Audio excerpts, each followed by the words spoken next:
Assalamualaikum warahmatullahi wabarakatuh. Selamat datang di pembelajaran BTQ kelas 2 bersama Bu Hani.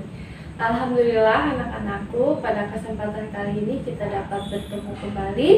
Semoga kalian dalam keadaan sehat walafiat. Amin ya robbal alamin.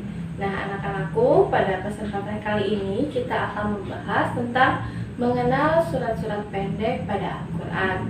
Tetapi seperti biasa sebelum itu Bu Hani akan memberitahukan dulu tujuan pembelajaran kita pada hari ini. Yang pertama, siswa dapat mengetahui adab dalam membaca Al-Quran.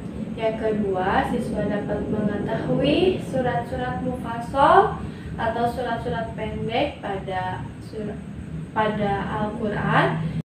Yang ketiga, siswa dapat mengetahui cara membaca surat-surat mufassal pada Al-Quran.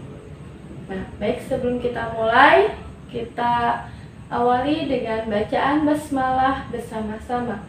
Bismillahirrohmanirrohim. Pada kesempatan kali ini, Bu Hani akan memberitahukan dulu bagaimana sih adab-adaban ketika kita akan membaca Al-Quran. Nah, adab adalah norma atau aturan mengenai sopan santun yang berdasarkan pada agama, khususnya agama Islam. Nah, kita sebagai orang yang beragama Islam, bahwa di dalam agama segala sesuatu yang akan kita lakukan itu ada adab-adabnya atau tata caranya, termasuk membaca Al-Quran. Apalagi Al-Quran merupakan kitab yang sangat istimewa. Nah, membaca Al-Quran itu pun tidak serta-merta seenaknya kita atau tidak asal-asalan. Maka dari itu adanya ilmu tajwid. Dan sebelum kita membaca Al-Quran pun harus ada adab-adabnya. Nah, apa saja sih adab-adaban dalam membaca Al-Quran?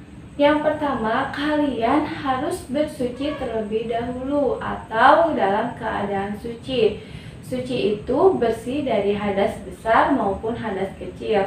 Nah, contoh dari hadas kecil yaitu kalian berwudu terlebih dahulu sebelum kalian memegang atau membaca Al-Quran. Yang kedua yaitu kalian membaca dengan pelan dan jelas. Tidak usah terburu-buru ataupun kalian dengan berteriak-teriak. Nah, bacalah dengan santai tetapi dengan makhorijul huruf yang benar serta dengan ilmu tajwid yang benar.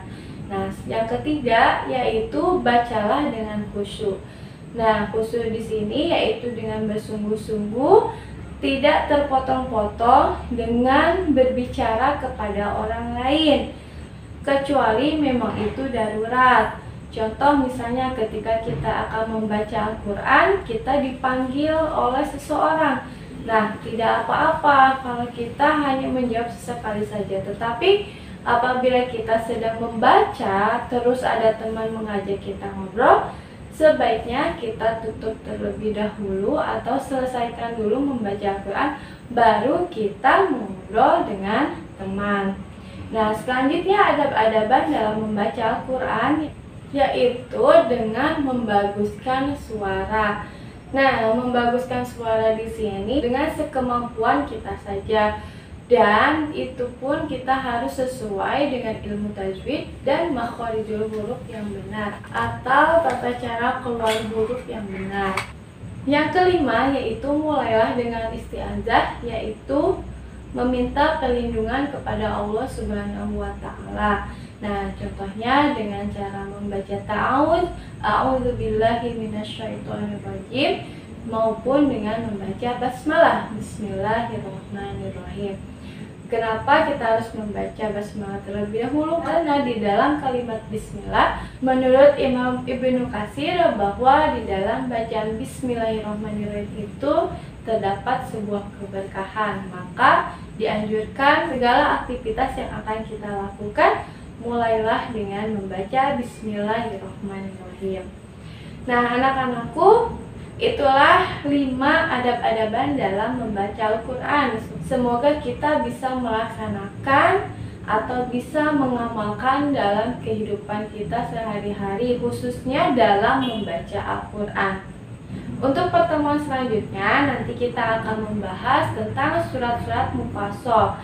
Nah, surat-surat mufassal adalah surat-surat pendek yang ada pada Al-Quran, khususnya pada juz amma. Nah, surat mufassal itu biasanya adalah ada surat An-Nas, Al-Ikhlas, Al-Falaq, dan seterusnya. Mungkin cukup sekian dari Bu Hani. Kita ambil kesimpulan pada hari ini, yaitu 5 adab-adaban sebelum kita membaca Al-Quran. Yang pertama adalah sebelum kita membaca Al-Quran, kita harus dalam keadaan suci dari hadas besar maupun hadas kecil.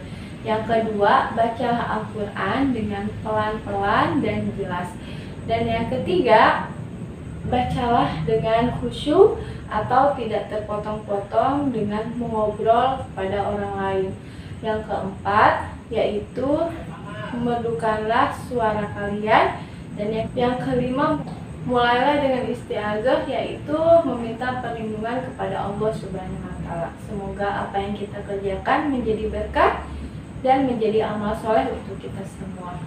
Kita akhiri dengan bacaan hamdalah bersama-sama. Alhamdulillahirabbil alamin. Wassalamualaikum warahmatullahi wabarakatuh.